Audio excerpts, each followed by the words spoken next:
আসসালামু আলাইকুম প্রিয় দর্শক, আপনাদের সকলকে আমন্ত্রণ জানাচ্ছি অন্য মঞ্চের আলাপচারিতায়। এখন এই সময় এসে গেছে। এখন ইউনূস পালানোর জন্য ছটফট ছটফট ছটফট ছটফট করছেন। বিভিন্ন জায়গায়, বিভিন্ন দেশে, বিভিন্ন রাষ্ট্র নেতাদের সঙ্গে ফোনালাপ করছেন, পাকিস্তানকে বাদ দিয়ে। এখন পাকিস্তানকে বাদ কেন? পাকিস্তানে যদি উনি যান, যে কোনো দিন আননোন গানম্যানের শিকার হয়ে যাবেন। সেক্ষেত্রে উনি পাকিস্তানকে এই লিস্ট থেকে বাদ রাখছেন।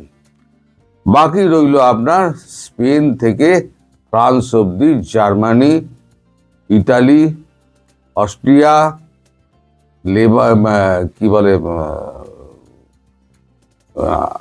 আরবিয়ান দেশগুলো, এই সমস্ত জায়গায় উনি ফোন করে সাহায্য চাইছেন এবং বলছেন আমাকে রাজনৈতিক আশ্রয় দেওয়া হোক। কিন্তু এখনো পর্যন্ত কোনো দেশের পক্ষ থেকে তাকে কোনো রকম আশ্বাসবাণী দেওয়া হয়নি। এদিকে আমেরিকায় তো উনি যাবেন না, আমেরিকা ওনাকে ঢুকতেও দেবে না। কারণ এখন যে মার্কিন কংগ্রেস রয়েছে যারা, এবং ডেমোক্র্যাট রয়েছে, রিপাবলিকানরা রয়েছে, তারা এখন ইউনূসের ওপরে প্রচণ্ড খাপ্পা। সুতরাং মার্কিন যুক্তরাষ্ট্রের ওনার নো এন্ট্রি হয়ে গেছে। তাহলে পরে যে মেক্সিকো পর্যন্ত প্রত্যাখ্যান করেছে, মেক্সিকো জায়গা দিচ্ছে না। মানে একটা নোবেল শান্তি পুরস্কার জয়ী মানুষ, তাকে কোনো দেশ আশ্রয় দিচ্ছে না, তার গায়ে সন্ত্রাসবাদী ছাপ লেগে গেছে। এবার আমি ডিটেলে আসি যে খবরাখবর কি হচ্ছে, ওনার মানে চাপটা কেন বাড়ছে। এক হচ্ছে, গতকালকে পরশু দিনকে আলেকজান্ডার গ্রেনোকোজিন, তিনি হচ্ছেন রাশিয়ার রাষ্ট্রদূত, 9:30-এ সকালবেলা ওনার সঙ্গে দেখা করেন 6 মিনিট 30 সেকেন্ডের জন্য, মাত্র 6 মিনিট 30 সেকেন্ডের জন্য একটা ছোট আলোচনা হয়। উনি চাও খাননি, একটা পুতিনের চিঠি, রাষ্ট্রপতি পুতিনের একটা খামবন্ধ চিঠি উনি হাতে পৌঁছে দিয়েছেন, বলেছেন চিঠিটি আপনি পড়ে দেখে নেবেন। তো উনি জানতে চান চিঠির বিষয়বস্তু কি আছে, আমায় যদি আপনি একটুখানি বলেন। তখন আলেকজান্ডার ভিগো তিনি বলেন যে এখন আর রাশিয়া নিরপেক্ষ হয়ে দর্শকের ভূমিকায় থাকবে না, অ্যাক্টিভলি যা যা করার ভারতের সঙ্গে দাঁড়িয়ে সেই জিনিসগুলো করবে। ভারত যা চাইছে তাই করুন, অন্যথায় আপনার কপালে দুর্ভোগ আছে। এবার চিঠিটি আপনি পড়ে নিন, আমি শর্ট লাইনে যা বলার আমি বলে দিলাম। আরো একটা চাপ এই কারণে যে বেঞ্জামিন নেতানিয়াহু তিনি একটা হুঙ্কার ছেড়েছেন। বলেছেন যে ভারতবর্ষের পাশে বরাবর ইসরায়েল ছিল, সুখে দুঃখে সবসময় ইসরায়েলের পাশে ভারত ছিল।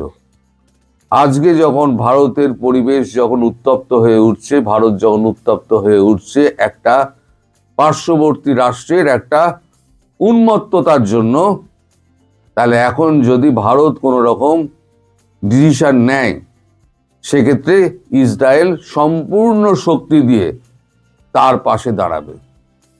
এটাও হলো গিয়ে দুই। একে তো মার্কিন যুক্তরাষ্ট্র আছে, তারপরে এর মধ্যে ঢুকে বললো রাশিয়া, চীন তো আগেই কেটে পড়েছে। মার্কিন যুক্তরাষ্ট্র, রাশিয়া, তারপর হচ্ছে গিয়ে আপনার ইসরায়েল। এখন এই যে চাপ, এত চাপ তিনি রাখবেন কোথায়? এখন এরপরেতে আমি বলি 24 তারিখ এই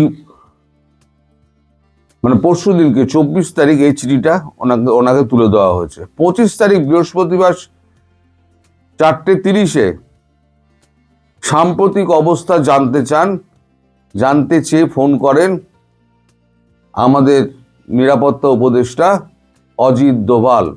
উনি খলিলুর রহমানকে ফোন করেছিলেন। খলিলুর রহমান তখন বসেছিলেন ইউনূসের সঙ্গে যখন ফোনটি এসছিল। ওখানে আর কে ছিলেন? ওখানে ছিলেন ফাইন্যান্স অ্যাডভাইজার, তার নাম হচ্ছেন সালাউদ্দিন আহমেদ। তখন খলিলুরের সঙ্গে যা কথাবার্তা হয়, আমি যা জানতে পেরেছি, খলিলুর বলেছেন ইউনূসের সঙ্গে কথা বলে যে দিল্লির সঙ্গে সমস্ত নেতিবাচক সম্পর্ক মানে স্বাভাবিক করে আনার চেষ্টা করছে ঢাকা। দিল্লিতে এই ব্যাপারে তারা আশ্বস্ত করছে সমস্ত নেতিবাচক সম্পর্ক একদম স্বাভাবিক করার জন্য দিল্লিকে আশ্বস্ত করছে ঢাকা, এবং সেটি মার্কিন যুক্তরাষ্ট্রকেও সময় মতো জানিয়ে দেওয়া হবে। একদিকে বলা হচ্ছে সংখ্যালঘু নির্যাতন বন্ধ করা হয়েছে, রাজনৈতিক বন্দী করা বন্ধ করা হয়েছে, অহেতুক মামলা দেওয়া বন্ধ করা হয়েছে, কিন্তু উল্টে কি দেখলাম আমরা? উনি যে কথা বলছেন তার উল্টো কাজ উনি করছেন। উনি তো সন্ত্রাসবাদী, বা ওনার হাতে এখন কিছু নেই, হাত থেকে বেরিয়ে গেছে। এখন গতকালকে আবার এক হিন্দু যুবককে মারা হয়েছে, এবং আবার মামলা টামলা দিয়ে প্রায় 8,000 জনকে প্রায় অ্যারেস্ট করা হয়েছে। সব হচ্ছে রাজনৈতিক কর্মী, তাদেরকে যে বিরোধিতা করছে তাকে আওয়ামী লীগ ছাপ দিয়ে তাকে ভর্তি করে দেওয়া হোক, এই হচ্ছে অবস্থা। এবার কথা হচ্ছে শেখ হাসিনা, তার ব্যাপারে ঢাকা কি ভাবছে। তার ঢাকার পক্ষ থেকে খলিলুর রহমান আশ্বস্ত করেছেন অজিত দোভালকে যে পূর্ণ নিরাপত্তা দিয়ে তাকে ঢাকায় ফিরিয়ে আনার সমস্ত রকম আবহাওয়া তৈরি করা হচ্ছে, পূর্ণ নিরাপত্তা দিয়ে। তখন আমাদের অজিত দোভাল খলিলুর রহমানকে জিজ্ঞেস করেন, এই ব্যাপারে আপনি আমায় কতটা নিশ্চিত করতে পারেন? তখন খলিলুর রহমান বলেন, একটু ফোনটা আপনি ধরুন। তখন বোধহয় ফোনে চাপা টাপা দিয়ে ইউনূসের সঙ্গে কথা হয়েছে। তারপরে খলিলুর রহমান বলেছেন যে আমাদের প্রধান উপদেষ্টা বলেছেন এটা 100% আমরা চেষ্টা চালিয়ে যাচ্ছি, এবং খুব শীঘ্রই এই জিনিসটা, এই আবহাওয়া তৈরি হয়ে যাবে, এবং শেখ হাসিনাকে আমরা পূর্ণ নিরাপত্তায় ফিরিয়ে আনার চেষ্টা করছি। এতে 1 মিনিট ধরবেন। এই ঘটনার পর যখন কথাবার্তা হয়ে যায়, তখন এই ঘটনা প্রধানমন্ত্রী নরেন্দ্র মোদীকে জানানো হয়, জয়শঙ্করজিকে জানানো হয়, এবং ক্যাবিনেটে যারা কিচেন ক্যাবিনেট আছে তাদেরকে জানানো হয় যে এই অবস্থা হয়েছে। তখন আমাদের বিদেশমন্ত্রী জয়শঙ্কর ফোন করেন শেখ হাসিনাকে। শেখ হাসিনাকে ফোন করে বলেন যে এই কথাবার্তা হয়েছে, আপনি যাওয়ার ব্যাপারে কবে ডেট ফিক্স করছেন? উনি বলেন, আমার কিছু এখানে মানে দলীয় কাজকর্ম যে সমস্ত আমি করে রেখে দিয়েছি, সমস্ত নির্দেশের জন্য যে সমস্ত তারিখ ঠিক করা আছে, তাদের সঙ্গে একটু কথা বলে নিয়ে আমি আপনাকে জানাচ্ছি। তো শেখ হাসিনাকে ফেরানোর ব্যাপারে একটা ডেট খুব শীঘ্রই তৈরি হচ্ছে, এবং ইউনূসের প্রতি পুরোপুরি আস্থা না রেখে ভারতবর্ষ ঠিক করেছে 2 ব্যাটালিয়ন কমান্ডো দিয়ে শেখ হাসিনাকে ঢাকায় ফেরানো হবে। সঙ্গে যাবে 2 ব্যাটালিয়ন কমান্ডো। তারাই ব্যক্তিগত নিরাপত্তার জন্য শেখ হাসিনার সঙ্গে until further notice, further order, তারা ওখানেই বাংলাদেশেই থাকবেন, এবং বাংলাদেশে হাসিনার যেখানে থাকবেন এখন কোথায় থাকবেন সে ব্যাপারে আমি কিচ্ছু জানি না। মানে বঙ্গভবন তো ভাঙচুর হয়ে গিয়েছে, কোথায় থাকবেন না থাকবেন নিশ্চয়ই ভারতবর্ষের সঙ্গে একটা করে কথাবার্তা হয়েছে। একটা গোপনে বাড়ি দেখার কথা আমি বলেছিলাম বহু আগে, শেখ হাসিনার ব্যাপারে বাড়ি দেখা হচ্ছে। এখন সেই বাড়িটি কোথায় না কোথায় সেটা হচ্ছে একমাত্র জানে। একটা প্রচণ্ড সুরক্ষিত একটা বাড়ি দেখা হয়েছে, সেই বাড়িটা ভাড়া নেওয়াও আছে এবং তার ভাড়া ভারতবর্ষ গুনে যাচ্ছে প্রতি মাসে কয়েক লক্ষ টাকা করে। সেটা গুনেই যাচ্ছে, 1 বছর ধরে সেটা গুনে যাচ্ছে। হয়তো সেই বাড়িতে গিয়ে উঠতে পারেন। তারপর বঙ্গভবনের কাজটাজগুলো শুরু হবে, বঙ্গভবনের কাজটাজগুলো শুরু হলে তিনি বঙ্গভবনে হয়তো গিয়ে ফিরতে পারেন, অথবা সেখানে থেকে তিনি ইলেকশন লড়বেন। ইলেকশন লড়ে তারপর তিনি যদি বিজয়ী হন তাহলে তিনি সরকারি বাসভবন বঙ্গভবনে উনি ফিরবেন। এর মধ্যে বঙ্গভবন সারানো ফারানোর যে কাজগুলো সেগুলো ভারতীয় এখান থেকে শ্রমিক যাবে এবং মালপত্র যাবে, সমস্ত গিয়ে ঠিকঠাক করে নেবে।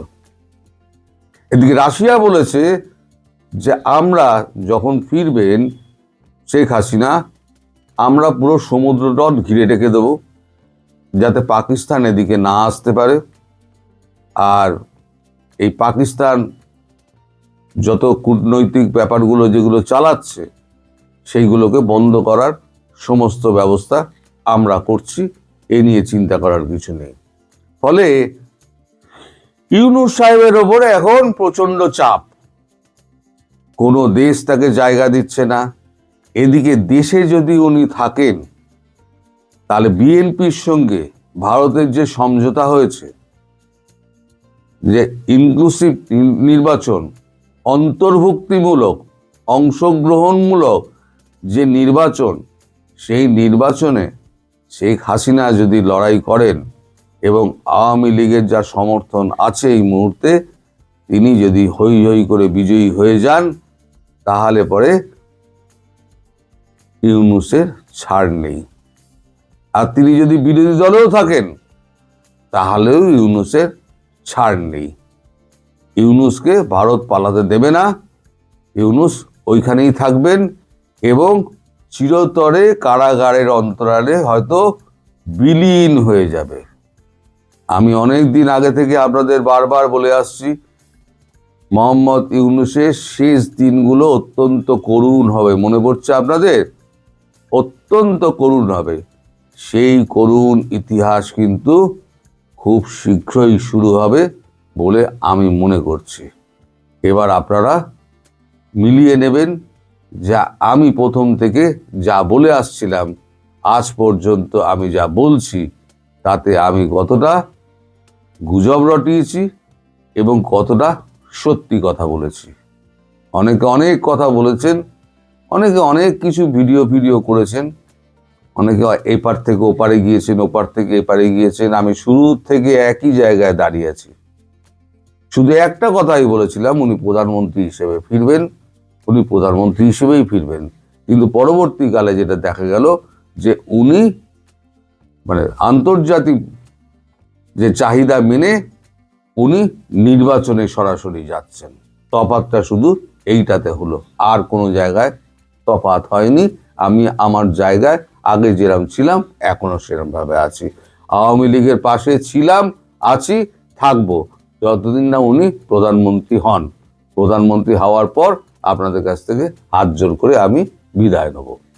আপনারা সবাই ভালো থাকবেন, সুস্থ থাকবেন এবং সাবধানে থাকবেন। বাংলাদেশে ডক্টর ইউনূসের সরকার এবং তার সমর্থক রাজনৈতিক পক্ষটির মধ্যে যারা এখনই নির্বাচনে আগ্রহী নয়, তাদের সর্বশেষ যে প্রচেষ্টা বাংলাদেশের নির্বাচনটি পিছিয়ে দেওয়ার এবং অনেকে বলছেন একটা বিপ্লবী সরকার গঠনের, আরও সুনির্দিষ্টভাবে বললে একটা ইসলামপন্থী বা ইসলামী বিপ্লবী সরকার গঠনের যে চেষ্টা, সেটা যে সাম্প্রতিক সময়ে শুধু ভেস্তে গেছে তাই নয়, এটা এমন এমন একটা ব্যাকফায়ার করেছে সরকারের জন্য, মানে উল্টো এমন এক বিপদের কারণ হয়েছে সরকারের জন্য, যে সরকারকে, ইউনূস সরকারকে বহু মাস ধরে যে বিষয়গুলো নিয়ে বিএনপি, সুশীল সমাজের একটি অংশ, ব্যবসায়ীদের একটি অংশ তো বটেই, নানা পক্ষ এক রকমের চাপ দিচ্ছিল, অনুরোধ করে আসছিল, আহ্বান জানিয়ে আসছিল, এখন সরকারকে মানে গা ঝাড়া দিয়ে উঠে সেসব কাজগুলো করে ওই পক্ষগুলোকে ঠান্ডা রেখে বলতে হচ্ছে যে এই পথেই এখন থেকে হাঁটবেন তারা। 3টি ঘটনার কথা উল্লেখ করে স্পষ্টত আপনাদের কাছে তুলে ধরতে চাই যে কিভাবে এক রকমের মানে ইউনূস সরকারকে টাইট যে দেওয়া হয়েছে তার প্রমাণ বেরিয়ে আসছে ইউনূস সরকারের পদক্ষেপে। 3 জনের বিরুদ্ধে নেওয়া পদক্ষেপের কথা সেখানে উল্লেখ করা অত্যন্ত গুরুত্বপূর্ণ। একটা তো আপনাদের সবার নজরে পড়েছে, ডক্টর ইউনূসের স্বরাষ্ট্র মন্ত্রণালয়ের প্রধান উপদেষ্টার বিশেষ সহকারী ছিলেন খোদাবক্স চৌধুরী, তিনি পদত্যাগ করেছেন। আপনারা অনেকে হয়তো আগে লক্ষ্য করেন নাই যে স্বরাষ্ট্র মন্ত্রণালয়েও ডক্টর ইউনূসের এরকম একজন বিশেষ সহকারী প্রতিমন্ত্রী মর্যাদায় ছিলেন। ডক্টর ইউনূস যেই স্টাইলে সরকারটা পরিচালনা করছিলেন, সরকারের মতো সরকার চলছে, আর তিনি তার লোক প্রত্যেকটা মন্ত্রণালয়ে এরকম মন্ত্রী পদমর্যাদায়, প্রতিমন্ত্রী পদমর্যাদায় কিন্তু বসিয়ে রেখেছেন, যারা কিনা মূলত তার নির্দেশনায় তার অ্যাসাইনমেন্টগুলো পালন করে। এই খোদাবক্স চৌধুরী বিএনপি জামাত জোট সরকারের আমলে সিআইডি প্রধান ছিলেন, র্যাবের প্রধান ছিলেন এবং এরপর পুলিশ মহাপরিদর্শক বা আইজি হয়েছিলেন।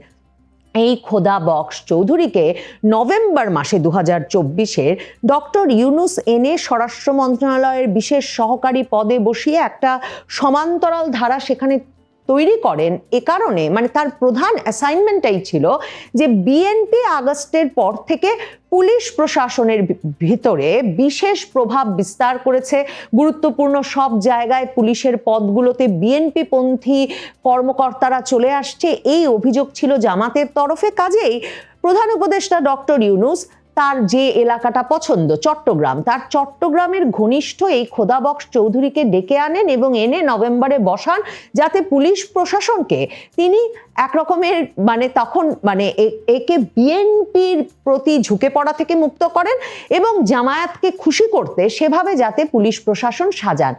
এর পরপরই কিন্তু বিএনপি খোদাবক্স চৌধুরীর নিয়োগের কয়েক সপ্তাহের মধ্যেই বিএনপির নেতা রুহুল কবির রিজভী আহমেদ স্পষ্ট ভাষায় সংবাদ মাধ্যমের সামনে বলেছিলেন যে এই খোদাবক্স চৌধুরী আর প্রশাসনে আলী ইমাম মজুমদার এরা মিলে গণতন্ত্রের বিপক্ষে কাজ করছে, মানে তারা যেসব নিয়োগ করছেন সেগুলো জামায়াতপন্থী হচ্ছে এবং বিএনপি সেটা পছন্দ করছে না। এরপর অসংখ্যবার বিএনপি খোদাবক্স চৌধুরীর বিষয়ে সাবধান করেছে।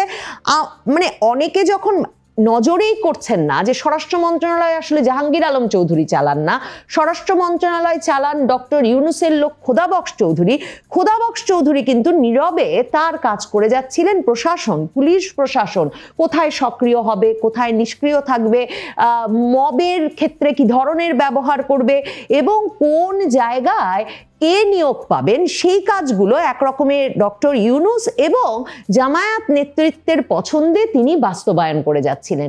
অক্টোবর মাসে বিএনপি গিয়ে আনুষ্ঠানিকভাবে যেসব উপদেষ্টাদের সরানোর বিষয়ে বা সরকারি কর্মকর্তাদের, উচ্চ পর্যায়ের শীর্ষ কর্মকর্তাদের ইউনূস সরকারের সরানোর বিষয়ে ডক্টর ইউনূসকে একেবারে সুনির্দিষ্টভাবে জানিয়ে এসেছিল, সেখানেও তালিকায় ছিলেন এই খোদাবক্স চৌধুরী। কারণ বিএনপি বলছিল যে পুরো পুলিশ প্রশাসন এই ব্যক্তি জামায়াতপন্থী করে ফেলেছেন।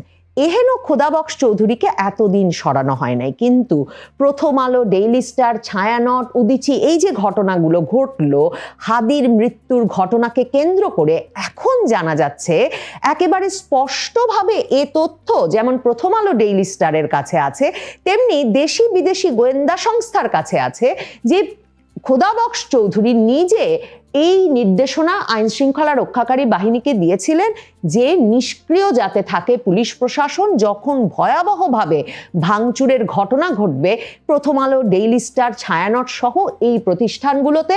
কারণ তাদের নাকি মূল লক্ষ্য ছিল যে ব্যাপক ক্ষোভ শোক ওসমান হাদির মৃত্যুকে কেন্দ্র করে, এবং প্রধানত যে ক্ষোভ শোক হচ্ছে ভারতের আধিপত্যবাদ বিরোধী প্রতিরোধের অংশ, এবং যে কারণে এর এক সপ্তাহ আগে ওসমান হাদি যখন 12ই ডিসেম্বর গুলিবিদ্ধ হলেন, তার পরপরই প্রথমে আঙুল তোলা হলো বিএনপির দিকে, এবং তার পরপরই আঙুল তোলা হলো যে ভারতের দিকে। একদিকে ভারতের র এই কাজ করিয়ে থাকতে পারে, না হলে ভারতে বসে আওয়ামী লীগ নেতৃবৃন্দ এই কাজ করিয়ে থাকতে পারেন, আর না হলে ভারতে কেন পালিয়ে যেতে দেওয়া হলো ওসমান হাদির উপর হামলাকারীদের। কাজেই ভারতের আধিপত্যবাদের বিনাশ ঘটাতে হবে, বাংলাদেশে ভারতীয় দূতাবাস গড়িয়ে দিতে হবে এবং প্রত্যেকটি প্রতিষ্ঠানকে টার্গেট করে প্রতিরোধ গড়ে তুলতে হবে, এমন ঐক্যবদ্ধ শপথ রাজনৈতিক দলগুলো শহীদ মিনারে দাঁড়িয়ে নিল জামায়াতপন্থী সম্পাদক, আমার দেশ সম্পাদক মাহমুদুর রহমানের নেতৃত্বে।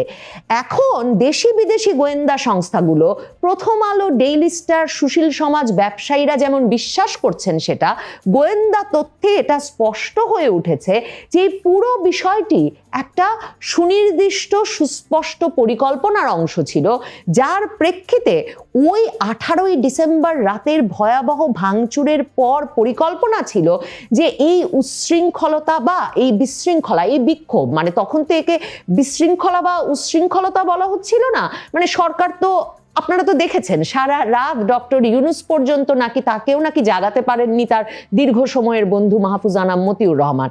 তিনি পরদিন জেগে উঠে ফোন করে বলেছেন যে তারা আছেন এর পাশে এবং অন্তর্বর্তী সরকার নিন্দা জানিয়েছে। এই যে সরকারের নীরবতা আর আশকারা প্রদান, তার প্রধান কারণ ছিল যে ওসমান হাদির জানাজায় লাখ লাখ লোক জড়ো করবার পর এবং আগের রাতের ওই বিক্ষোভ যদি চালু রাখা যেত, তাহলে একটা বিপ্লবী ইসলামী সরকার গঠন করে ফেলা, যার মাধ্যমে এই দাবিতে ঐক্যবদ্ধ হওয়া যে একদিকে যেমন নির্বাচন হতে পারবে না হাদির হত্যার বিচারের আগে, এবং অন্যদিকে এই বিষয়টি নিশ্চিত করা যে যদি ঘোষণা দিয়ে বিপ্লবী সরকার গঠন করা নাও যায়, তাহলেও ডক্টর ইউনূসের নেতৃত্বাধীন এই সরকারেই ওই শক্তিটিকে আরো যূথবদ্ধ করা, আরো শক্তিশালী করা, যেই শক্তিটি তখন দাবি তুলবে যে হাদি হত্যার বিচারের আগে নির্বাচন হতে পারবে না এবং ভারতীয় আধিপত্যবাদের আগে অবসান করতে হবে। হাসনাত আব্দুল্লাহ, নাহিদ ইসলাম, সার্জিস আলমরা রাস্তায় নেমে এলেন কতদিন পরে, তাদের কোথাও রাস্তায় দাঁড়ানোর জায়গা ছিল না, কোথাও তারা লোক জড়ো করতে পারছিলেন না, আর অন্যান্য দলগুলো এসে ঐক্যবদ্ধ হলেন। ডক্টর ইউনূস সেই জায়গায় একটা প্রত্যাশা দেখেছিলেন, কিন্তু পুরো ব্যাপারটা ব্যাকফায়ার করেছে বিশেষভাবে ডক্টর ইউনূসের জন্য, যখন রিয়াজ হামিদুল্লাহ, দিল্লিতে নিযুক্ত বাংলাদেশের রাষ্ট্রদূত রিয়াজ হামিদুল্লাহকে মানে দুই তরফেই তলব পাল্টা তলবের পর বুধবার ডেকে ভারতের পক্ষ থেকে, ভারতের পররাষ্ট্র মন্ত্রণালয়ের পক্ষ থেকে সুনির্দিষ্টভাবে বলা হয়েছে যে বাংলাদেশ সরকার যেন ওসমান হাদি তদন্তের পূর্ণাঙ্গ তথ্য প্রকাশ করে, কতদূর সেই তদন্ত এগিয়েছে, কারা এই হত্যাকাণ্ডের সঙ্গে জড়িত, কেন ভারতকে দায়ী করা হচ্ছে, এই বিষয়গুলো যাতে স্পষ্ট করে। না হলে ভারতের কাছে যে তথ্য আছে সে তথ্য তারা এর মধ্যেই অন্যান্য দেশের গোয়েন্দা সংস্থাগুলোর সঙ্গে শেয়ার করেছে এবং তা মিলে গেছে, এবং সেই তথ্য তারা এখন প্রকাশ্যে নিয়ে আসবে। মানে ওসমান হাদির হত্যাকাণ্ডটাও কি একটা কোনো পক্ষ লক্ষ্য স্থির করে করলো, যে কারণে ওসমান হাদির ভাই নাহিদ ইসলাম তারাও কিন্তু সে সময় বলা শুরু করলেন হঠাৎ করেই যে সরকারের মধ্যেও একটা পক্ষ এই ভাঙাভাঙিতে জড়িত ছিল। ওসমান হাদির ভাই বলে বসলেন সরকারের মধ্যেও একটা পক্ষ জানে কারা হত্যাকাণ্ড ঘটিয়েছে। আর তখন ভারতের দিক থেকে এই পুরো আন্দোলনটা এখন কিন্তু মোড় নিয়েছে এদিকে যে সরকার কেন পালিয়ে যেতে দিল। তার মানে ওই যে ওসমান হাদিকে কারা হত্যা করার চেষ্টা করলো, এই তথ্যটির মধ্যে এবং ওসমান হাদি হত্যার প্রতিক্রিয়ায় আসলে সরকার কি অ্যাচিভ করতে চেয়েছিল, কি অর্জন করতে চেয়েছিল, ওই হিসেব নিকেশের মধ্যে সরকার কেন এমন ভড়কে গেল। আর এখন কি না যে খোদাবক্স চৌধুরী ডক্টর ইউনূস আর তার পক্ষের রাজনৈতিক শক্তির নির্দেশনায় নির্বিকারে মপ চালিয়ে যেতে দিচ্ছিলেন, সেই ব্যক্তিকে পদত্যাগ করতে হলো, তা পরিষ্কার হয়। বলেছিলাম 3 জন ব্যক্তির বিষয়ে ব্যবস্থা নেওয়ার ঘটনায় স্পষ্ট হচ্ছে ডক্টর ইউনূস সরকারকে কেউ টাইট দিয়েছে। 1 খোদাবক্স চৌধুরী। দ্বিতীয় জনের কথা বলবো কলেজ ছাত্রী, ভাওয়ালের বদ্রে আলম কলেজের ছাত্রী তাহারিমা জান্নাত। এই তাহারিমা জান্নাত সেই 2024-এর জুলাই আগস্ট আন্দোলন থেকে, তখন তিনি সবে এসএসসি পাশ করেছেন, কিন্তু সেই টঙ্গী থেকে এসে তিনি প্রাইভেট ইউনিভার্সিটির যে সরকার মানে তখন যে কোটা সংস্কার আন্দোলন, যেটা পরে এক দফার আন্দোলনে পরিণত হলো, সরকার বিরোধী আন্দোলন, সেই আন্দোলনের একেবারে নেতৃত্বের ভূমিকায় ছিলেন। সারা ঢাকা শহর তিনি দাপড়ে বেরিয়েছেন। মানে এক বিস্ময় বটে যে স্কুল ছাত্রী এক মেয়ে টঙ্গী থেকে কার নির্দেশে, কার অনুপ্রেরণায় কিভাবে ঢাকা চলে আসে। এবং তিনি নিজেই দেখবেন সংবাদপত্রে সাক্ষাৎকার দিয়ে বলেছেন 18ই জুলাই থেকে ফোন বন্ধ রেখে তিনি সম্পূর্ণত 5ই আগস্ট পর্যন্ত আন্দোলনে অংশ নেন। 5ই আগস্টের পরে আসলে এই তাহারিমা জান্নাত জুলাই যোদ্ধা, যিনি কিনা বৈষম্য বিরোধী ছাত্র আন্দোলনের সমন্বয়ক হিসেবে নিজেকে পরিচয় দেন, তিনি সারা বাংলাদেশে সংবাদ মাধ্যমে পরিচিত হয়ে ওঠেন যখন 5ই ফেব্রুয়ারি 32 নম্বর ভাঙার সময় তাকে কলেজ ড্রেস পরে উন্মাতাল নৃত্যরত অবস্থায় ভাইরাল ভিডিওতে আবিষ্কার করা যায়। এরপরে নানা জায়গায় মবের নেতৃত্বে তাকে দেখা গেছে, নানা সময়ে তাকে নৃত্যরত অশ্লীল স্লোগানরত অবস্থায় দেখা গেছে। এখন এই জুলাই যোদ্ধা তাহারিমা জান্নাতকে গ্রেফতার করা হয়েছে চাঁদাবাজির অভিযোগে, এবং তার চেয়েও যে বড় অভিযোগ বলা হচ্ছে গুলশানের এক ব্যবসায়ীর কাছ থেকে 2.5 কোটি টাকা চাঁদা এর মধ্যে আদায় করেছেন, যে সেই চাঁদা না দিলে জুলাইয়ের মামলা, হত্যা মামলা দিয়ে দেবেন। যে শুধু হত্যা মামলার ভয় দেওয়াই তার একমাত্র রোজগারের উপায় ছিল না। কেউ যদি মন মতো চাঁদা না দিতেন তিনি তাহলে মামলা দিতেন, তারপর মামলা মীমাংসা, জামিন, এই প্রত্যেকটি ধাপে ধাপে মানে কলেজের প্রথম বর্ষে পড়া এই অতি গুণধর জুলাই যোদ্ধা লিপ্ত ছিলেন। এত দিন বাদে তাহারিমা জান্নাতের মতো একজন মানে জুলাই যোদ্ধা হিসেবে স্বীকৃত, সারা বাংলাদেশে ভাইরাল, সুপরিচিত বা কুপরিচিত এই তাহারিমা জান্নাতকে গ্রেফতারের মাধ্যমে তার মানে সরকার তাদের আরেকটা যে শক্তিশালী পক্ষ, মব পক্ষ, তাদেরকেও একটা বার্তা দিতে চেয়েছে যে তাহারিমা জান্নাতকে আমরা রক্ষা করতে পারি নাই, যিনি কিনা মানে কোটি কোটি টাকা চাঁদা লেনদেন করেছেন এই গত 15 মাসে, তাহলে অন্যদেরকেও আর রক্ষা করা হবে না। সর্বশেষ যেই গ্রেফতারের দিকে আপনাদের দৃষ্টি আকর্ষণ করতে চাই সেটাকে বলবো সবচেয়ে তাৎপর্যপূর্ণ গ্রেফতার, সেটি আতাউর রহমান বিক্রমপুরীর গ্রেফতার। তাকে সরকার রীতিমতো কোনো সুনির্দিষ্ট মামলা না দিয়ে 90 দিনের একটা নির্বাহী আদেশে এক আটকাদেশ দিয়ে বিশেষ ক্ষমতা আইনে আটক করেছে। এই ব্যক্তি আনসারুল্লাহ বাংলা টিমের সদস্য হিসেবে মানে জঙ্গি গোষ্ঠীর সদস্য হিসেবে আটক ছিলেন, এবং ইউনূস সরকার ক্ষমতা নেওয়ার পরপরই যে 350-400 জঙ্গি গোষ্ঠীর সদস্য হিসেবে বিভিন্ন কারাগারে আটক ব্যক্তিবর্গ ছাড়া পেয়েছেন, এই আতাউর রহমান বিক্রমপুরীও তখন ছাড়া পান। শুধু যে তিনি নিজে ছাড়া পান তাই নয়, তিনি তারপরে বৈষম্য বিরোধী কারামুক্তি আন্দোলন নামে এক সংগঠন গড়ে তোলেন, যারা বিভিন্ন সময়ে যখন তৌহিদি জনতা মব সৃষ্টি করলে পুলিশ বা আইন শৃঙ্খলা রক্ষাকারী বাহিনী কাউকে কাউকে গ্রেফতার করে নিয়ে যাচ্ছিল বা নিতে বাধ্য হচ্ছিল, তাদেরকে তিনি ফুলের মালা দিয়ে বরণ করে নিয়ে আসছিলেন।